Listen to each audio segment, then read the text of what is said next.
प्यारे बच्चों, online classes में आपका फिर से स्वागत है। आज हम लोग यूरोप में राष्ट्रवाद का उदय अध्याय का आखिरी भाग पढ़ने जा रहे हैं। बच्चों, आज की टॉपिक है राष्ट्र की दृश्य कल्पना। इस टॉपिक को आपको समझना है कि किसी भी शासक को एक चित्र या मूर्ति के रूप में अभिव्यक्त करना या दिखाना ये आसान है, लेकिन एक राष्ट्र को चेहरा कैसे दिया जा सकता है? तो 18वीं और 19वीं सदी में कलाकारों ने राष्ट्र का मानवीकरण करके इस प्रश्न को हल कर दिया। कलाकारों ने एक राष्ट्र को दर्शाने के लिए महिला की तस्वीर का इस्तेमाल किया। फ्रांसीसी क्रांति के दौरान आपको याद होगा कि कलाकारों ने उदारवाद, न्याय और प्रजातंत्र जैसी अमूर्त भावनाओं को दर्शाने के लिए औरत को एक रूपक के तौर पर इस्तेमाल किया था। तो अब प्रश्न उठता है कि रूपक क्या है? देखिए ध्यान से, रूपक, ये रूपक का मायने दिया गया है कि रूपक जब किसी अमूर्त विचार जो कि देखा न जा सके को, जैसे लालच, ईर्ष्या, स्वतंत्रता, मुक्ति आदि को किसी व्यक्ति या किसी चीज़ के जरिए इंगित किया जाता है तो उसे हम उसका रूपक कहते हैं। तो एक रूपकात्मक कहानी के दो अर्थ होते हैं, एक शाब्दिक होता है और एक प्रतीकात्मक होता है। तो बच्चों, आपको याद होना चाहिए कि फ्रांस में राष्ट्र को मारियान का नाम दिया गया था, जो कि ईसाइयों में एक लोकप्रिय नाम हुआ करता है। उसके चरित्र चित्रण में उदारवाद और प्रजातंत्र के रूपकों की मदद ली गई, जैसे कि लाल टोपी, तिरंगा, कलगी आदि। मारियान की मूर्तियों को चौराहों पर लगाया गया था। क्यों? इसलिए ताकि उसकी पहचान लोगों में घर कर जाए, लोगों में लोगों के दिलो दिमाग में बैठ जाए, और इसीलिए उसकी तस्वीरों को सिक्कों और टिकटों पर भी छापा गया था। इसी प्रकार से जर्मनी की बात आती है तो जर्मन राष्ट्र का प्रतीक जर्मेनिया को बनाया गया, और जर्मेनिया भी एक महिला रूपक ही हुआ करती थी। और जर्मेनिया के आप देख सकते हैं, ये सिर पर जैतून के पत्तों का ताज हुआ करता है। जर्मनी में जैतून बहादुरी का प्रतीक भी माना जाता है। बच्चों, आप कि कुछ इसी तरह के रूपकों के मायने भी कि इसमें पढ़ेंगे, देखेंगे कि क्या इसके मायने थे। जैसे इसमें देखिए आप ये आपको दिखाया गया है, ये प्रतीकों का अर्थ, ये प्रतीकों का अर्थ है, क्या मायने है। टूटी हुई बेड़ियाँ यानी कि आज़ादी मिलना। बाज छाप कवच यानी कि जर्मन साम्राज्य का प्रतीक शक्ति। बलूत पत्तियों का मुकुट बहादुरी। तलवार मुकाबले की तैयारी। तलवार पर लिपटी जैतून की डाली यानी शांति की चाह। काला, लाल और सुनहरा तिरंगा 1848 में उदारवादी राष्ट्रवादियों का झंडा, जिसे जर्मन राज्यों के ड्यूक्स ने प्रतिबंधित घोषित कर दिया था। और उगते सूरज की किरणें, ये एक नए युग का सूत्रपात। तो इस तरह से आप देख रहे हैं कि बहुत सारे प्रतीक चिन्हों यानी रूपकों का प्रयोग उस समय किया जाता था। एक देखिए चित्र कि यहाँ पर आपको और दिखाई दे रहा है, ये कि द फॉलन जर्मेनिया यानी हताश जर्मेनिया। तो जर्मेनिया कि ये जर्मनी राष्ट्र का रूपक है।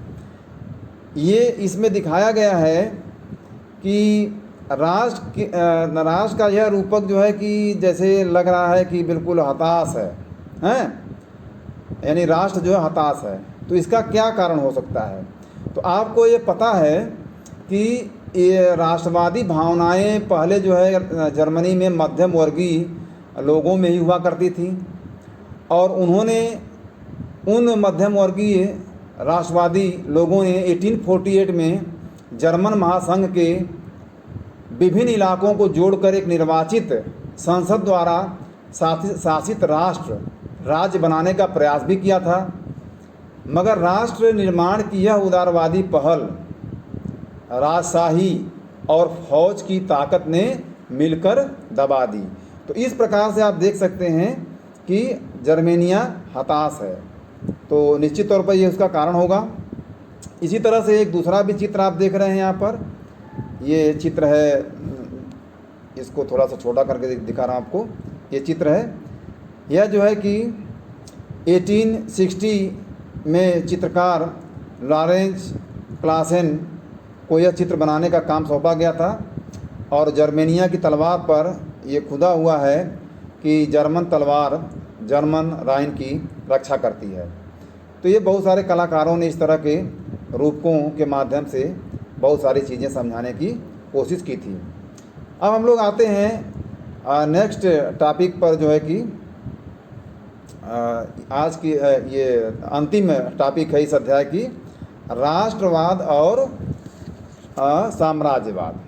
तो राष्ट्रवाद का शब्द आपको हमने पहले ही बताया था, अब आपको थोड़ा साम्राज्यवाद का अर्थ समझ लेना है, फिर इसके बाद देखना है कि राष्ट्रवाद और साम्राज्यवाद के बारे में आपको क्या बताया गया है। तो साम्राज्यवाद वास्तव में वह दृष्टिकोण है जिसके अनुसार कोई महत्वाकांक्षी राष्ट्र अपनी शक्ति और गौरव को बढ़ाने के लिए अन्य देशों के प्राकृतिक और मानवीय संसाधनों पर अपना नियंत्रण स्थापित कर लेता है।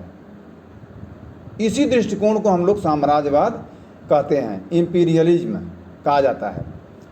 और यह जो हस्तक्षेप है वो राजनीतिक भी हो सकता है, आर्थिक सांस्कृतिक भी हो सकता है, या अन्य किसी भी प्रकार का हो सकता है।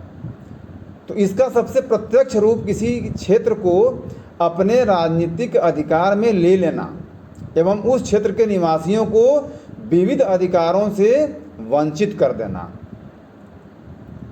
देश के नियंत्रित क्षेत्रों को साम्राज्य कहा जाता है, और उस दृष्टिकोण को जिसके तहत किसी देश को नियंत्रित किया जाता है उसे एक लाइन में यदि आप समझेंगे तो साम्राज्यवाद ही कहा जाएगा।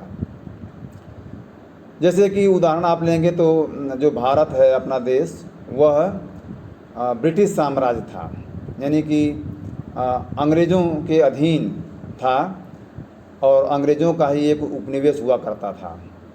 तो जो साम्राज्यवादी भावनाएं थीं वो राष्ट्रवाद के साथ कैसे फैली, इस टॉपिक को हम लोग जो है अब इसमें देखेंगे। तो अब हम लोग आते हैं नेक्स्ट टॉपिक पर, राष्ट्रवाद और साम्राज्यवाद। तो बच्चों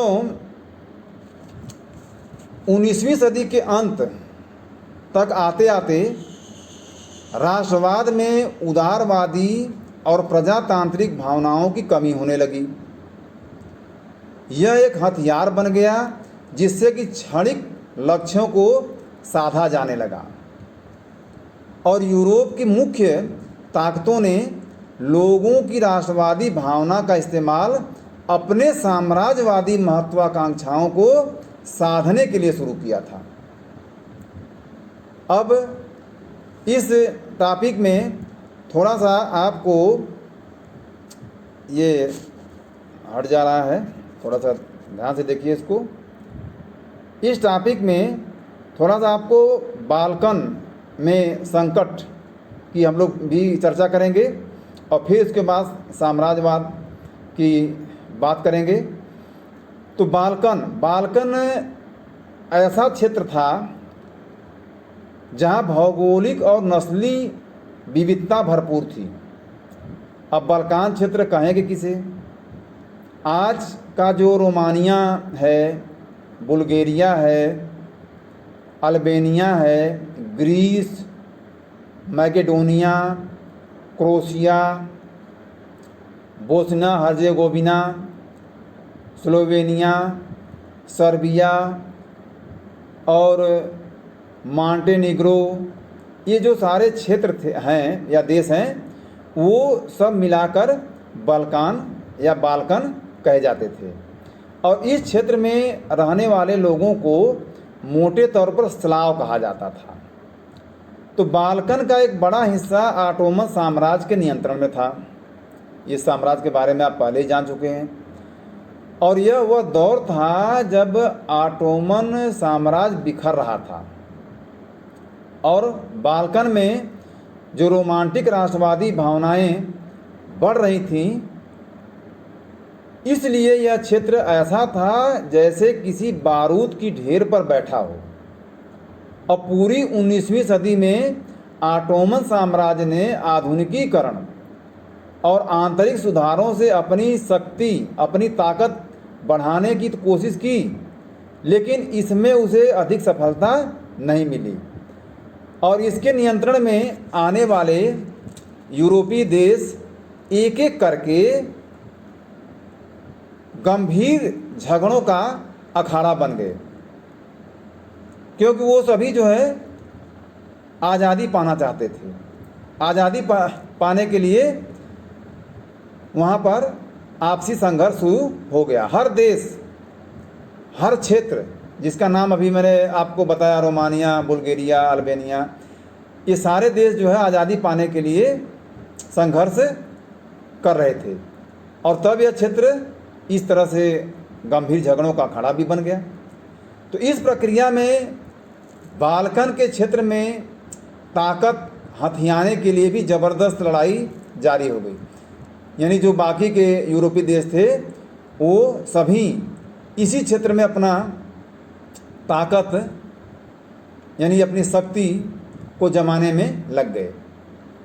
उसी दौरान विभिन्न यूरोपियन ताकतों के बीच उपनिवेशों और व्यापार को लेकर कशमकश चल रही थी और वह झगड़ा नौसेना और सेना की ताकत बनाने के लिए भी जारी था। रूस, जर्मनी, इंग्लैंड, ऑस्ट्रिया, हंगरी, हर शक्ति का लक्ष्य था कि किस तरह से बाल्कन पर नियंत्रण पाया जाए और फिर अन्य क्षेत्रों पर। इसके कारण कई लड़ाइयाँ भी हुई, जिसकी परिणति जो है अंततः प्रथम विश्व युद्ध के रूप में हुई थी।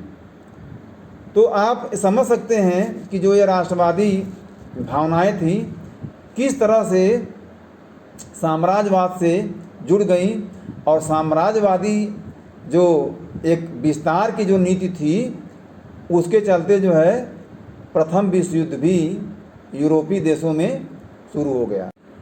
इस बीच 19वीं सदी में यूरोपीय शक्तियों के उपनिवेश बने। कई देश अब उपनिवेशी ताकतों का विरोध शुरू कर चुके थे। जैसे भारत में भी जो है उपनिवेशी ताकतों का विरोध हो रहा था, अंग्रेज़ों का विरोध हो रहा था। अलग अलग उपनिवेशों के लोगों ने राष्ट्रवाद की अपनी नई परिभाषा बनाई। इस तरह से राष्ट्र का आइडिया अब एक विश्वव्यापी आइडिया बन गया। बच्चों, इसमें आप एक और चित्र दिया गया है, उस चित्र को भी ध्यान से देखें। ये चित्र है, इस चित्र को ध्यान से देखिए। जो है इस चित्र में आप देख सकते हैं कि ये सबसे ऊपर ब्रिटिश साम्राज्य का यशगान करता एक ये मानचित्र है। इसमें सबसे ऊपर फरिश्ते स्वतंत्रता का बैनर थामे हुए दिखाई दे रहे हैं। ये आप देखिए इसको, ये सबसे ऊपर है। यहाँ ये स्वतंत्रता का बैनर जो है फ्रीडम है और सब लिखा हुआ है, फेडरेशन। इसके बाद जो है कि आप देखेंगे कि अग्रभाग में ब्रिटिश राष्ट्र का प्रतीक ब्रिटानिया विजय भाव के साथ भूमंडल के ऊपर बैठा हुआ है। ये देखिए यहाँ पर है। ये वर्ल्ड का ग्लोब बना हुआ है, इसी के ऊपर बैठा हुआ है, यहाँ देख रहे हैं। फिर इसके बाद देखिए, उपनिवेशों को शेर, हाथी, वन और आदिम समुदायों की छवियों के जरिए दर्शाया गया है। ये सब देखिए जो है कि जो उपनिवेश थे उनको आदिम छवियों के जरिए दिखाया गया है, ये सारी चीज़ें। तो दुनिया पर प्रभुत्व को ब्रिटिश राष्ट्रीय गौरव का विषय इस मानचित्र या चित्र के जरिए आपको बताया गया है।